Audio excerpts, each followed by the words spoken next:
Good afternoon. Welcome to Tribune News on Q, your go-to afternoon news source, only here at Daily Tribune. We are now live at Daily Tribune's Facebook page, Tribune on YouTube, and Daily Tribune Official on TikTok. For today's headlines,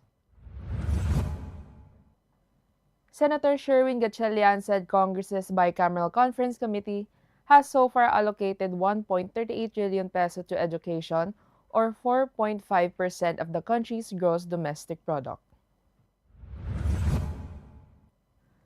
Former Public Works Undersecretary Maria Catalina Cabral had asked to be left alone near the site of a rockfall netting project along Cannon Road, which will soon be the subject of a criminal complaint to be filed by the DPWH, Baguio Mayor Benjamin Magalong said after Cabral's remains were recovered.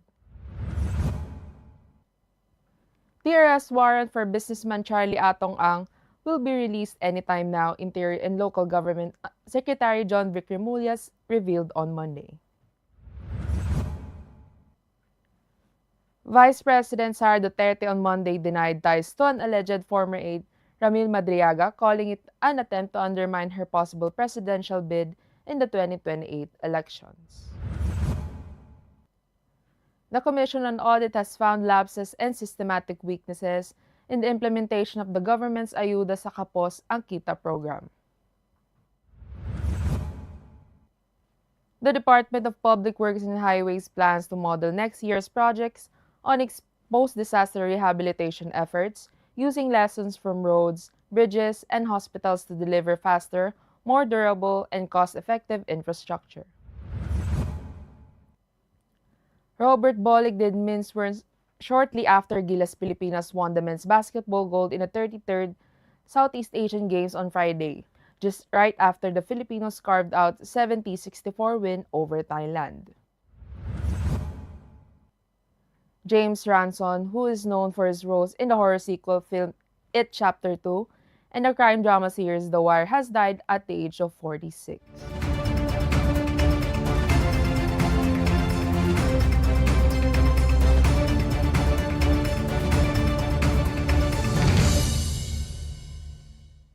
Today is the 22nd of December 2025, Monday, and I'm Louisse Kalingag, bringing you today's top stories. Let's get started. Senator Sherwin Gatchalian said Congress's bicameral conference committee has so far allocated 1.38 trillion to education, or 4.5% of the country's gross domestic product, and a clear push for learning recovery, better classrooms, and stronger support for teachers. The senator's remarks also came following the release of the 2024 Southeast Asia Primary Learning Metrics, which found that grade 5 Filipino learners are behind their Southeast Asian peers in reading. Former Public Works Undersecretary Maria Catalina Cabral had asked to be left alone near the site of a rockfall netting project along Cannon Road, which will soon be the subject of a criminal complaint to be filed by the DPWH, Baguio Mayor Benjamin Magalong said after Cabral's remains were recovered. Citing meetings he had last week with government officials, Magalong said full documentation about irregularities in the quality of work at Cannon Road and the source of the rock netting devices had been transmitted to the Independent Commission for Infrastructure and Public Works Secretary Vince Dizon. Magalong had made frequent inspections of Cannon Road since 2020 over suspicions that rehabilitation work there had been faulty. The arrest warrant for businessman Charlie Atong Ang will be released anytime now, Interior and Local Government Secretary John Vic Remullus revealed on Monday. Remullus said this in an interview when asked if he was information if a warrant will be released against Ang before this year ends. When asked if Ang can be jailed before Christmas, the chief of the Department of Interior and Local Government responded, hopefully yes. Vice President Sara Duterte on Monday denied ties to an alleged former aide, Ramil Madriaga, calling it an attempt to undermine her possible presidential bid in the 2028 elections. Madriaga was Duterte's alleged former aide who claimed in an affidavit filed with the Office of the Ombudsman that he had delivered large amounts of money to various individuals under her instruction. The vice president further asserted that Madriagas presented no evidence, offering only accusations. The Commission on Audit has found lapses and systematic weaknesses in the implementation of the government's Ayuda sa Kapos ang Kita program. The lapses included duplication and overlapping assistance granting of aid to ineligible individuals and politicians, unbated encroachment in the initiative as a form of electioneering. And for our business news, the Department of Public Works and Highways plans to model next year's projects on its post-disaster rehabilitation efforts, using lessons from roads, bridges, and hospitals to deliver faster, more durable, and cost-effective infrastructure. Public Works Secretary Vince Dizon said Monday that the agency will continue prioritizing efficiency, said it expects to save around $60 billion by standardizing and lowering the costs of key construction materials, allowing the government to build an additional 1,600 kilometers of concrete roads and 1,000 kilometers of asphalt roads next year.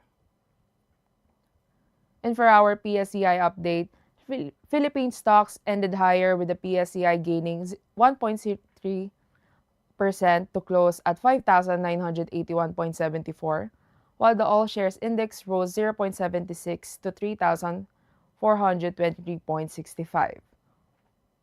Most sectors posted gains, led by financials up to 1.10% and industrials higher by 0.73%.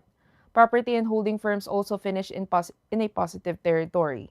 Mining and oil services led the market, climbing 1.97% and 1.63% respectively on broad-based buying. And for our sports news, Robert Bolick didn't mince words shortly after Gilas Pilipinas won the men's basketball gold in the 33rd Southeast Asian Games on Friday, just right after the Filipinos carved out a 70-64 win over Thailand amid a very hostile atmosphere in the Nimbutir Stadium.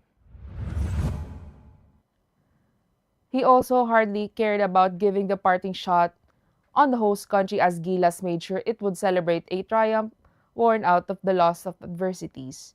The victory felt so sweet for the Gilas team that went through one of the lineup challenge after another before Thailand ruled with finality that only locals classified on their FIBA rules can play, ruling out the likes of familiar names in the process.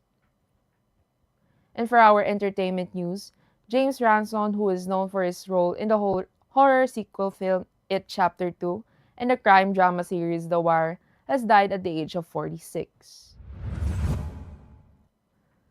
International outlets reported on Sunday, citing the Los Angeles County medical examiner, that Ransone died by suicide on Friday. Ransone began his acting career in the early 2000s with roles in independent films such as Ken Park before rising to prominence as Chester Ziggy Sobotka in the second season of HBO's critically acclaimed drama, The Wire. And for this afternoon's trivia, on December 22, 1856, Father Jose Alguem, meteorologist, inventor, internationally renowned scientist, and a member of the Jesuit mission to the Philippines, was born in Manresa, Spain.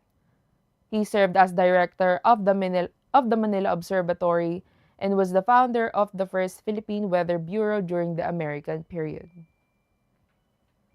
And for our viral story, a TikTok user posted a video of her friend wearing the exact same outfit as a passenger on a train, matching in yellow with the same shirt design and shoe brand. Carlo.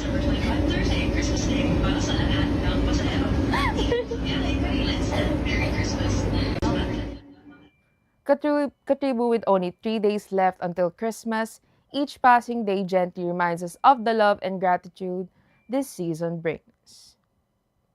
That's all for now. Join us again at 4:30 p.m. still here on Daily Tribune's Facebook page, Tribune on YouTube, and Daily Tribune Official on TikTok. Once again, I'm Louisse Kalingag, and this has been Tribune News on Q.